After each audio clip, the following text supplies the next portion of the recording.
Don't forget to subscribe and leave a comment on this video saying I subscribed. Let's get into it.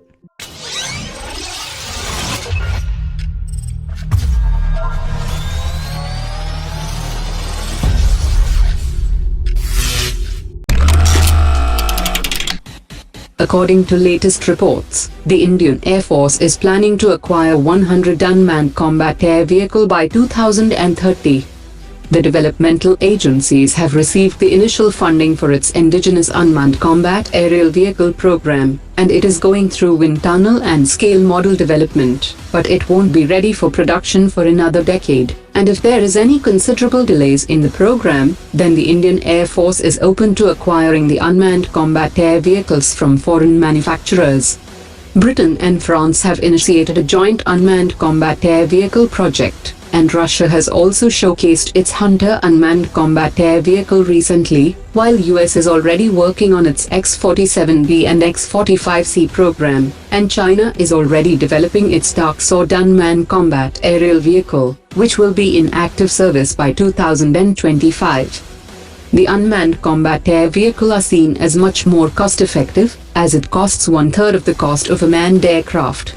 India has already concluded a deal for procurement of 10 Heron TP drones from Israel, but it will have limited payload capacity from 1 ton to 450 kilograms, and the Indian Air Force has shown interest in the procurement of over 100 Avenger drones from the US. China has been selling its latest military hardware to Pakistan, which includes ships, aircraft and missiles, and has recently begun helping it to develop aerospace capability. As per latest media reports, China has planned to carry out a large-scale upgrade of its first aircraft carrier and sell it to Pakistan. The Su-30 MKK aircraft was developed as a result of a tender between China and Russia, and China has been sending the aircraft to Pakistan for joint air exercises to simulate India's Su-30 and measure their strengths and weaknesses against India's Su-30 MKI fighters.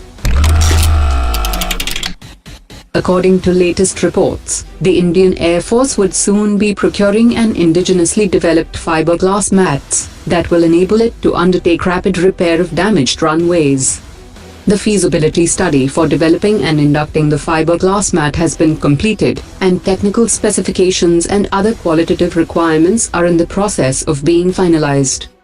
According to sources, the Indian Air Force has projected a requirement of 120 to 125 foldable fiberglass mats per year, and the mats are expected to be manufactured by the private industry. According to latest reports, Pakistan is seeking a $400 million loan from the World Bank for fixing the country's ailing tax system, even though the foreign-funded reforms package in the past had not yielded any desired results. Pakistan's current tax-to-GDP ratio is only 12.6% of its gross domestic product, which according to the World Bank should be 23% of the GDP.